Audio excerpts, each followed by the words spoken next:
CIO equity Kotak Mahindra AMC के जुड़ चुके हैं। हर्षा जी नमस्कार, कार्यक्रम में स्वागत है। हर्षा जी, अभी भी शायद निफ्टी और निफ्टी बैंक पे हम ये कहने में सक्षम नहीं हैं कि हम इस दौर का बॉटम क्रिएट कर चुके हैं कि नहीं कर चुके हैं।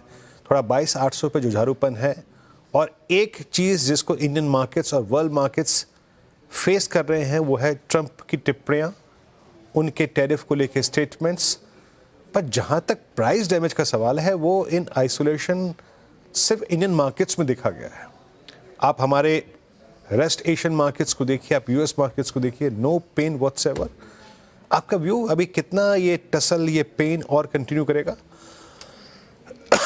वीरेंद्र जी, जैसे आपने बताया, ट्रम्प का जो टैरिफ का इम्पैक्ट है वो काफी कुछ कंट्रीज पे हो रहे हैं और होने का अनुमान भी लगा सकते हैं। लेकिन ज्यादातर जो वोलेटिलिटी इंडिया में दिखाई दिया है वो ओवर वैल्यूएशन और स्लोइंग अर्निंग्स ग्रोथ की वजह से हुआ है, बल्कि टैरिफ का जो रिलेटेड वोलेटिलिटी है वो इतना ज्यादा नहीं है।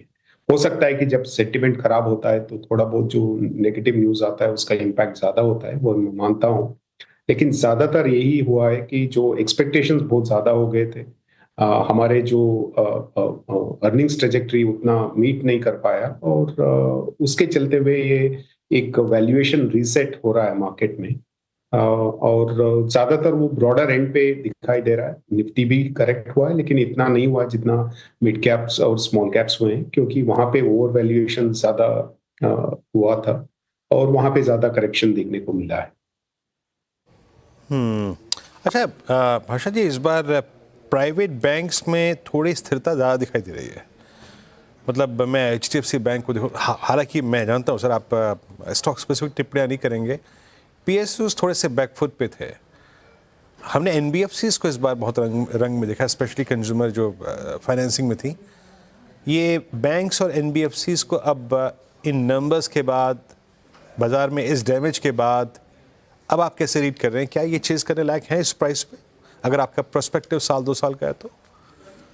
देखिए, पहले भी अगर आप BFSI सेगमेंट देखते थे तो उसके अंदर जो लार्ज बैंक्स थे वहाँ पे काफी कुछ वैल्यूएशन कंफर्ट था, और वही अभी भी हम कह सकते हैं।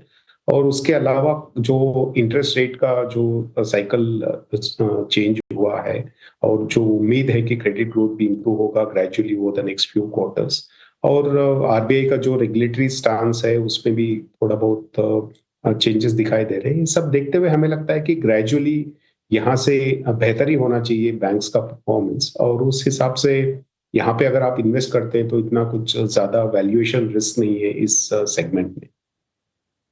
बिल्कुल, बैंक्स अच्छे लग रहा है आपको valuation wise. Good afternoon Harsha ji, Shreya बात कर रही हूँ।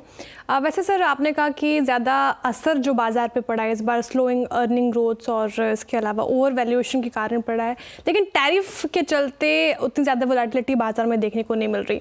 सर, आज जो बयान आया डोनाल्ड ट्रंप की तरफ से 25% टैरिफ इंपोर्ट पर जो लगाने की ऐलान हुआ है, उसके बाद से फार्मा सेक्टर में देखा आज थोड़ी गिरावट देखने को मिली। आपकी एनालिसिस क्या कहती है सर, अभी फार्मा सेक्टर में हाथ लगाना चाहिए? क्या आप इसमें हाथ लगाएंगे या फिर दूरी बना के रखेंगे?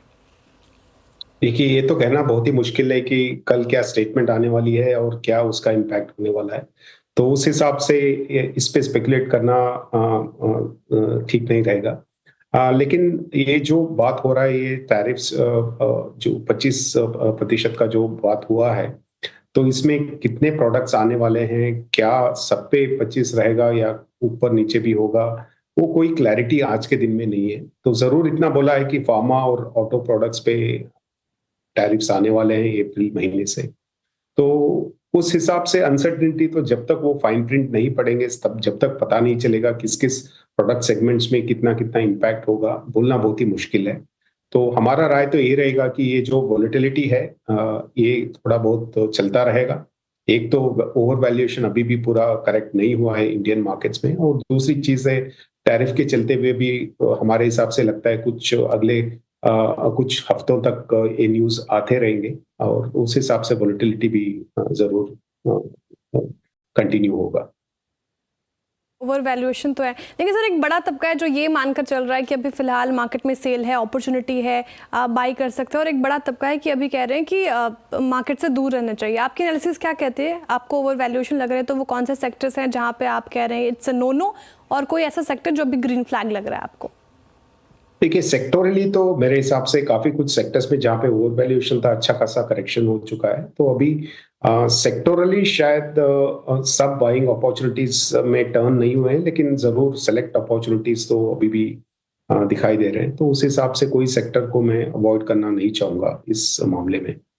अगर आप लार्ज कैप, मिड कैप और स्मॉल कैप का वैल्यूएशंस देखेंगे तो जरूर ज्यादा कंफर्ट लार्ज कैप्स पे आज के दिन पे है, क्योंकि अगर हिस्टोरिकल वैल्यूएशन रेंज देखेंगे और आज का वैल्यूएशन देखेंगे तो ऑलमोस्ट बराबर वैल्यूएशंस पे चल रहा है। तो यानी कि वैल्यूएशन रिस्क बहुत ज्यादा नहीं है अगर आप लंबे अवधि के लिए निवेश करते हैं। हो सकता है कि शॉर्ट टर्म में वोलेटिलिटी कंटिन्यू रहे, लेकिन अगर आप 3-5 साल का इक्विटी इन्वेस्टमेंट कर रहे हैं तो यहाँ पे लार्ज कैप सेगमेंट में इतना वैल्यूएशन रिस्क नहीं दिखाई दे रहा है। लेकिन यही बात मिड एंड स्मॉल कैप में बोलना बहुत मुश्किल है, क्योंकि अभी भी वहाँ पे ओवर वैल्यूएशन है।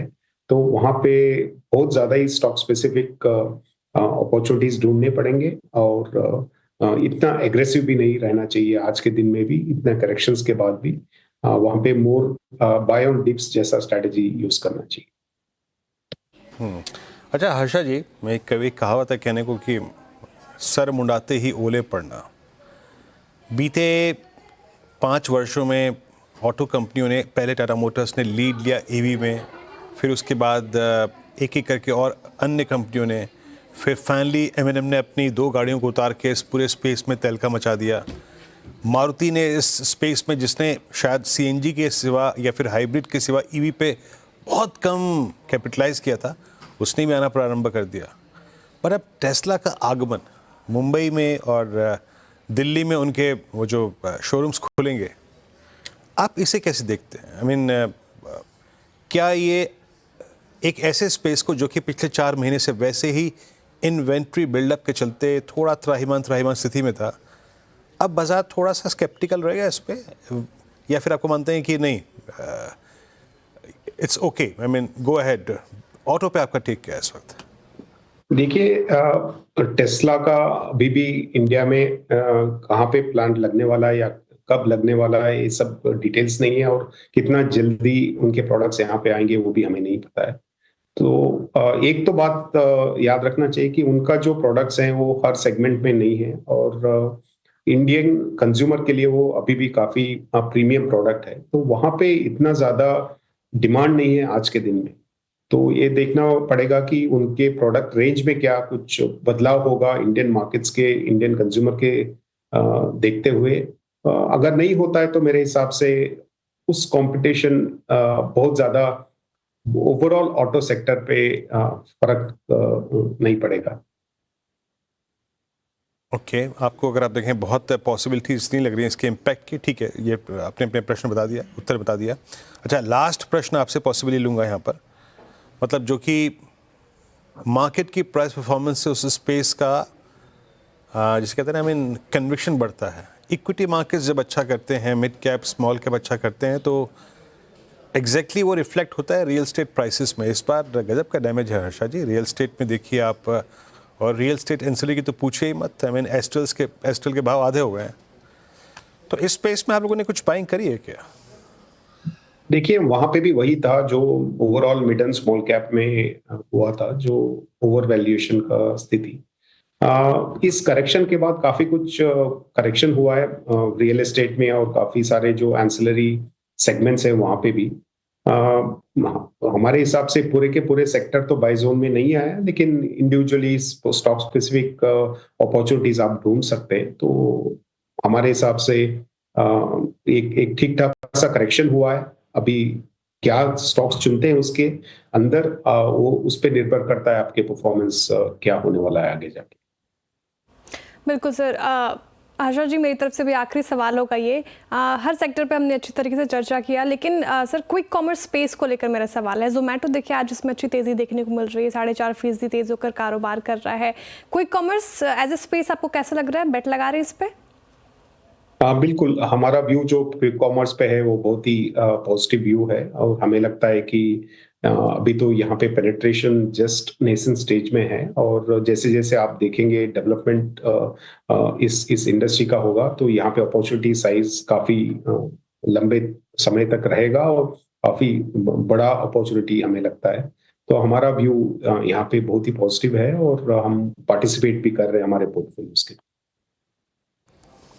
ओके हर्षदा जी, बहुत बहुत शुक्रिया, आप इस कार्यक्रम में शामिल हुए और सभी सेक्टर्स पर अपनी राय रखी आपने। अब लेके आइए स्क्रीन पे निफ्टी एट 22943 और मैं अगर देखूं तो एग्जैक्ट ये क्लोज आज का लाइकली टू बी अगर इस ट्रजेक्टरी में होता है